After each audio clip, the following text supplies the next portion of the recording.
มาวัดเสียงขวนแบบนี้คนหลายโอ้ประเทศใหม่บักงามๆเลยวันอาทิตย์วัดเสียงขวนนี่เพิ่นปิด5:30ว่าซั่น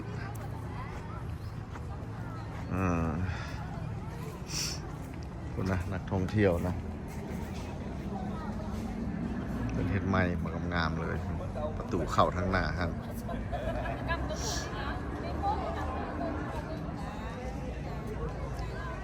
โอ้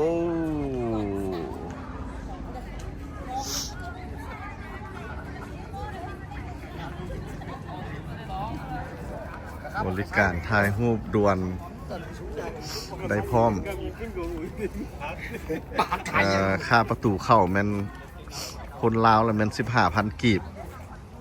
คนต่างประเทศละ60,000 กีบเมื่อกี้เขาเจ้าก็ถามครับถามไอ้รัฐใจดีว่ามันเจ้าเป็นคนต่างประเทศวะประสัน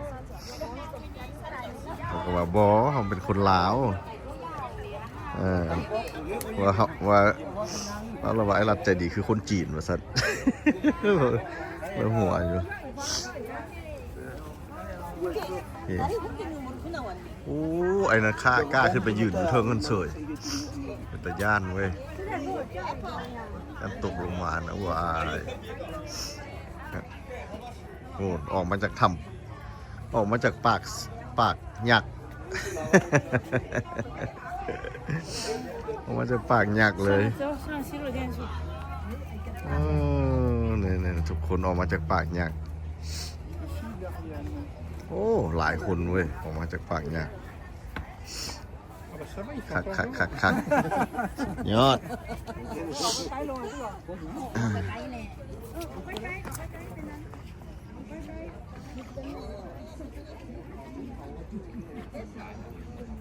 เอาผลหวาน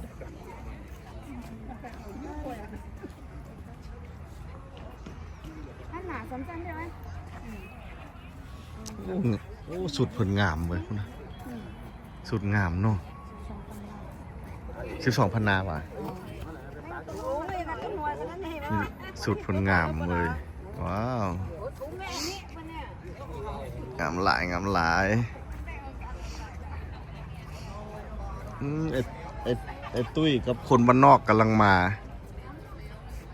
ยังเข้ามาบ่ฮอดเทินน้ำก้นกันมาอยู่สงสัยเขาจะไปจอดแวอันใดอันหนึ่งยังบ่เห็นมาเถอะ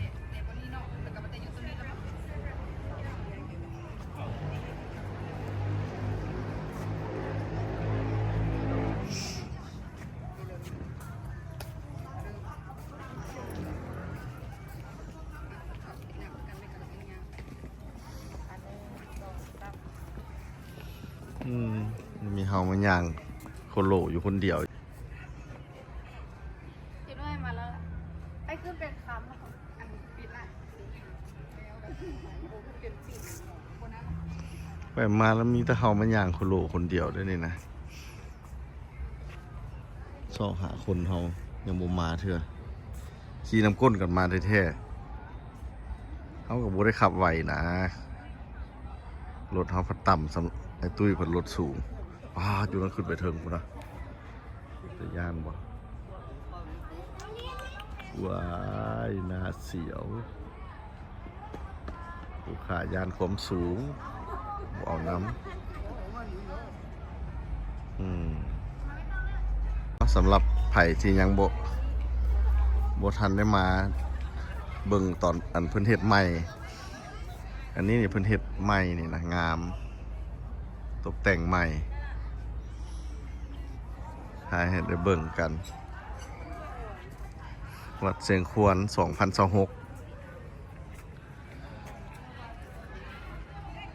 มานี่ก็มีบอลเสียงสี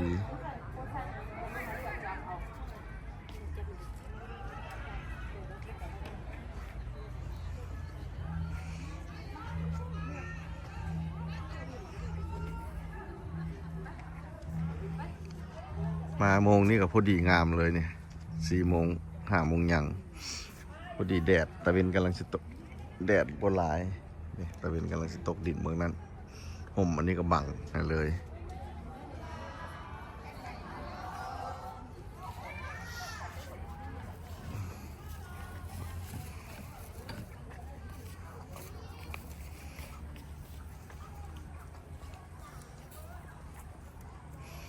แต่ว่าเขาที่มาย่างอยู่คนเดียวนี่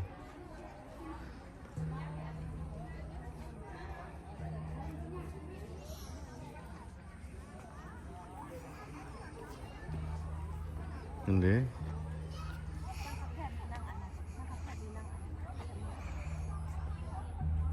อยากถ่ายรูปกับบุ้ยไผ่ถ่ายให้เขา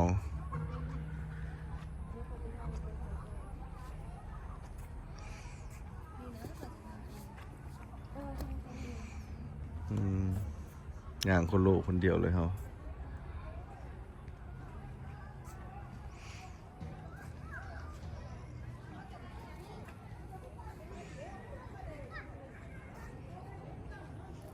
ต้องหาไผ่กับบุเห็น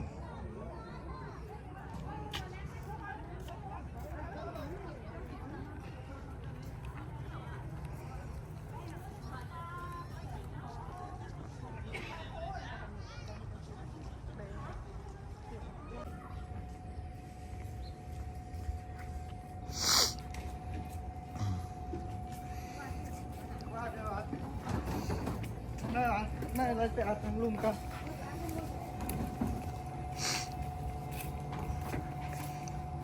น้ำพร้าวหอมหวานเย็นสดๆได้เขาเป็นหวัดกินบ่ได้นะ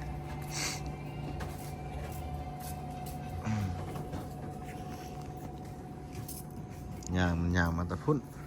บนจอดรถเฮา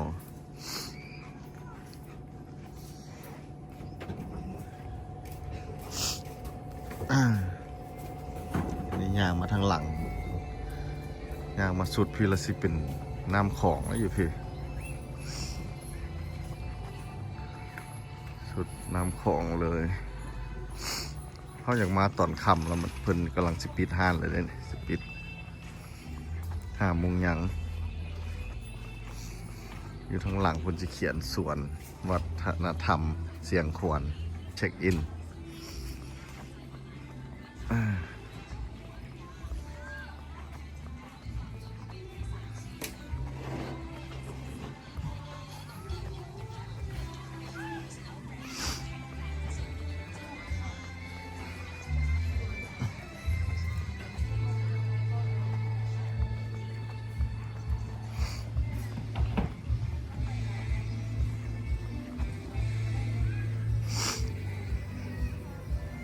กำลังปิดห้าน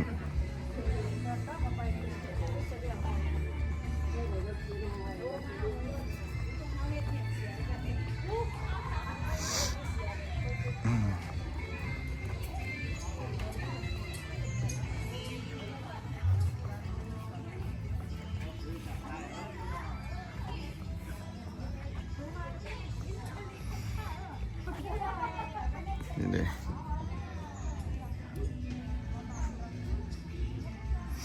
เช็คอินแอดสวนวัฒนธรรมเสียงขวัญจำน้ำของเลยโซนเด็กน้อยอยู่ทางหลังพี่เลยเนี่ยนะจ้าbé tôi xin lỗi thì mà có dòng rồi sánh cái loại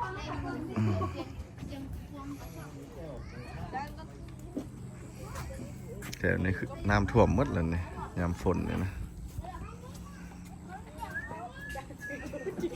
ท่วมหมด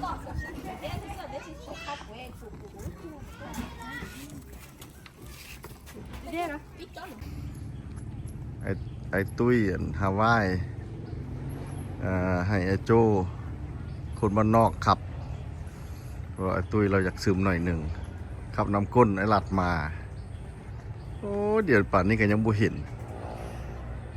โทรไปหาไอ้ตุ้ยว่ามันพักกันหลงทางว่าสั่น มาบ่ฮอดซ้ำเลยมันไปหลงทางกันอยู่ใส่หัวนะส่งโลเคชั่นให้แล้วแต่ว่าเดี๋ยวนี้ก็5 โมงป่ายแล้วเพิ่นก็เริ่ม เพิ่นปิดแล้วนี่เด้อันนั้นเพิ่นก็เริ่มปิดกันหมดแล้วเด้นี่มีแต่สรุปว่า5 โมงมันเพิ่นเริ่มปิดกัน อันนี้ก็สิได้ขออำลาเมื่อคือกันก่อนคือสิบ่เห็นละไอ้โจพากันหลงทางละ2ไอ้น้องนั้นโอเคอันนี้ก็สิเมื่อก่อนซะนะเอาว้าวดีๆเด็ดๆไอ้ตุ้ยโคโลมาเลยดิ เด็ดตุ้ยนะ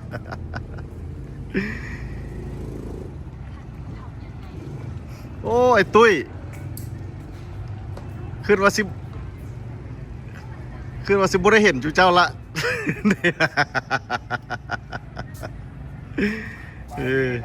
สบายดีพี่จูเจ้าไปหลงทางกันได้จังได ลงแล้วนะซูเปอร์ไมค์เนาะเพิ่นเข้าป่าพุ่น ไปพากันเข้าป่า เข้าป่าเพิ่นไปเรื่อยๆน้อยเข้าทั้งลุกทั้ง นี่ ซูเปอร์ไมค์ซูเปอร์ เอาเป็นยางร้องเบิงพูดดิคนกำลังปิดเดี๋ยวไอ้โจ Taoอยู่ป่ะเดี๋ยวพี่น้อยป่ะ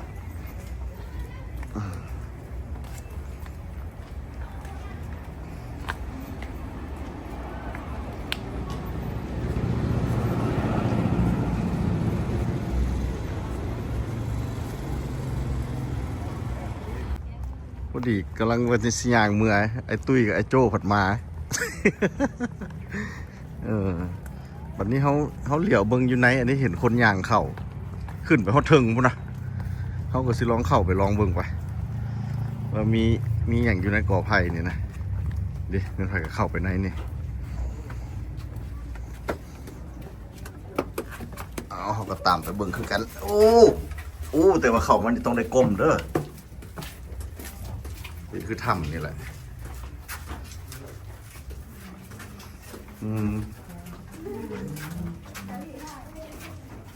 เข้ามาแล้วเป็นจังซี่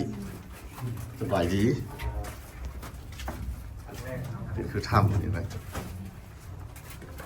มีนกไปสักดีแล้วเนาะ โอ้นี่ขึ้นขันไดป่ะครับเอาไปขึ้นน้ำคือกัน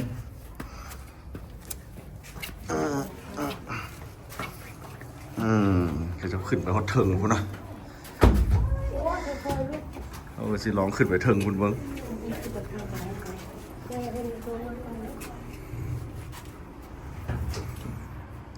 สิขึ้นไปเทิงเบิ้งมัน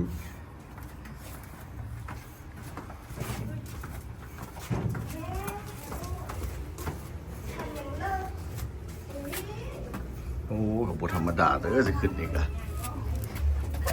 บธรรมดา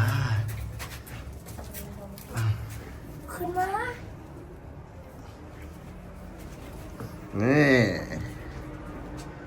ขึ้นไปต่อติ๊กอยู่ในนี่มีอย่างโอ้ในนี่เพิ่นบ่ให้เข้าได้นี่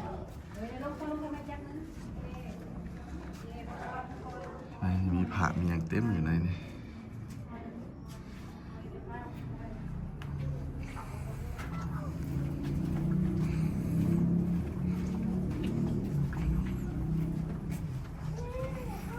คนตุ้ยกับโจคนบ้านนอกอยู่คนนี่ย่างรอด มาซาก็จะปิดแล้วนี่นะปิดกันแล้ว5 โมงแล้วมันคนปิดเลยพนักงานปุ๊บน้ำปั่นกับปิด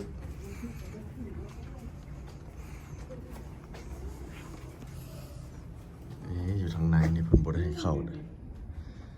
เพิ่นบ่ได้เข้าทางในนี่แต่ว่าเพิ่นเห็นงามขนาดมั้งเลยคักขนาดออกแบบได้ดีหลายเป็นคือหางเพิ่งมีคันไดขึ้นไปฮะตึ๊ดโอ้คักโกยไอเดียดีเว้ยไปเฮาสิลองขึ้นไปเทิงเพิ่นบ่เห็นคนย่างกันอยู่เทิง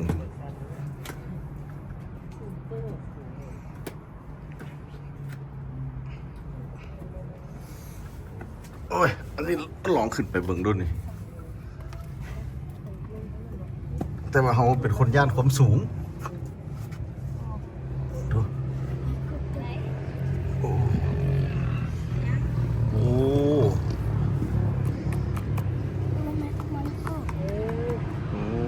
านอยู่แล้วนี่นะอ๋อเป็นตาย่านเนี่ย โอ้เห็นทิวทัศน์อยู่เทิงพี่เลย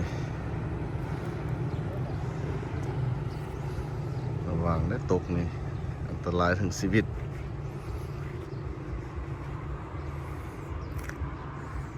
นี่เรามีจอมอยู่นี้ห้ามขึ้นไปโอ้มีอันปีนให้ขึ้นอีกว้าเห็นกระเสียวแล้วเฮาขาสั้นละแต่เจ้าก็เก่งมีคนกล้าขึ้นไปอีกเฉยเก่งหลายเก่งหลายลองดูไอ้โจกับโจคนบ้านนอกกับอันนั้นไปฮอดใส่กันละกับไอ้ตุยฮาวายเอ้าอยู่นี่ก็มีฮูคือกันนี่ก็บอลลงได้นี่เนาะบอลลงบอลขึ้นสองบอลสิอันนั้นก็เป็นแม่น้ำของงามหลายโอเคตอนลงนี่ครับมี2บอลทางลงทางนอกคุณทางขึ้นลงก็ได้ทางกลางบอลทางเพิ่งนี่ก็ขึ้นลงก็ได้นี่เด้กันไดนี่มันเพิ่นเขาลงทางนี้นี่นะนี่คือทางเพิ่งนี่เลยนี่ดิลงทางกลางนี่ก็ได้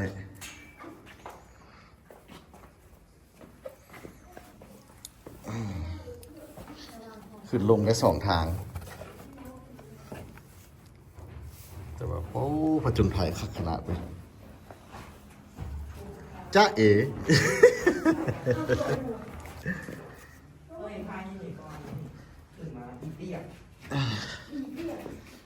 เย็นดีไว้เข้ามาในนี่คือเขาอยู่ในถ้ำนี่แหละแต่ช่วงนี้มันเพิ่นปิดเนี่ยเพิ่นกำลังสิปิดมันกำลังปิดแล้วนี่นะสัตว์ต่ำขนาด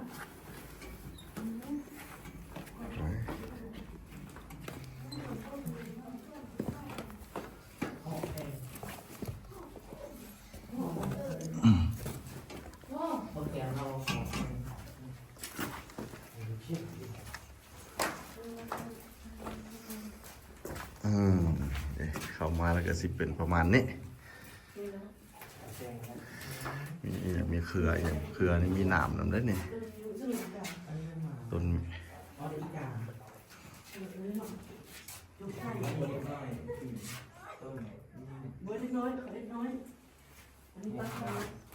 ห้ามแตะต้องดอกไฟเด็ดขาด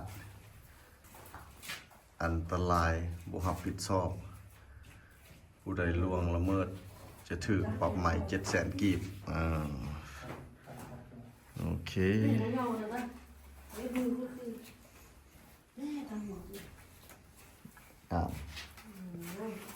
ออกทางใดแล้ววันนี้สอบบอลออกโอ้มีลงอีกด้วยนี่มีลงอีกบทหนึ่งเอ้าบุมีออกว่ะบอมีแต่ขึ้นเทิงออกอยู่เทิงคนโอ้ยเขาลงมามอนรกคนวันนี้นะลงมามอนรกได้นี่เขาเนี่ยได้ขึ้นสวรรค์กลับคืนก่อนลงมามอนรก ขึ้นสวรรค์คืนชอบหาประตูขึ้นสวรรค์เอ้าออกทั้งข้างนี่ก็ได้นี่ดินี่ประตูประตูออกจากนรกกลับขึ้นไปสวรรค์วับมาพี่ชอบหาบนออกเขาแบบนี้ใส่บนออกเขาระวังหัวต่ำ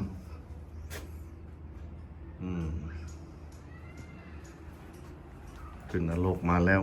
เอาไปซอกสวรรค์วันนี้ขึ้นสวรรค์หาทางออก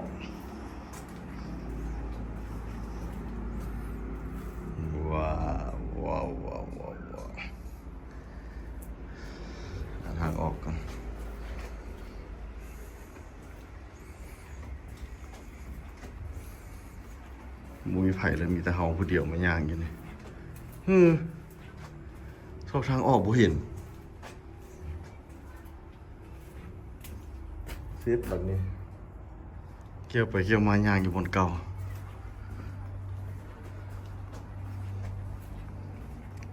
เป็นวังเวงนะเขามาย่างโคโลอยู่คนเดียวนี่อยู่คนเดียวมันต้องมีบนออกอยู่แถวนี้เอ้าบ่มีบนออกให้เฮาเซตบัดนี้มันต้องลงไปลุ่มอีกบัดหนึ่งย่างมาบนเก่านี่อีกล่ะ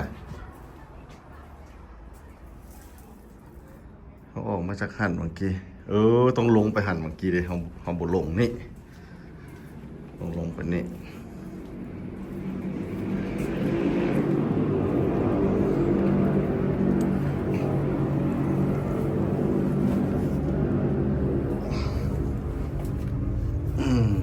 โอเค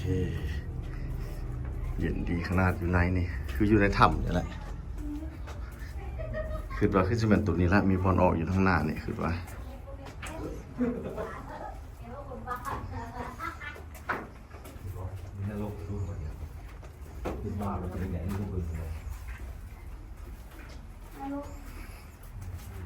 นี่เจอประตูออกแล้ว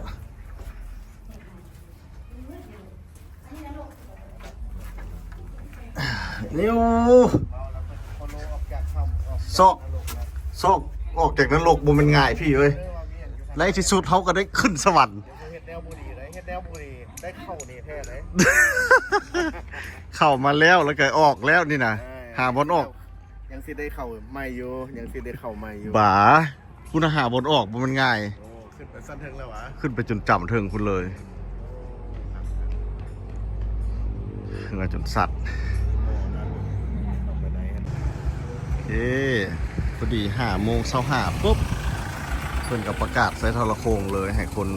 ว่าอันเพิ่นได้ปิดให้บริการ5:25เพิ่นประกาศแจ้งให้คนออกมาได้ไปกันยางออกมาละโอเคบัดนี้ถึงเวลากลับบ้านแล้วบัดนี้เพิ่นปิดแล้ว5:25เพิ่นประกาศแจ้งการแล้ว5:30เพิ่นก็สิปิดเลยนี่เบิ่ง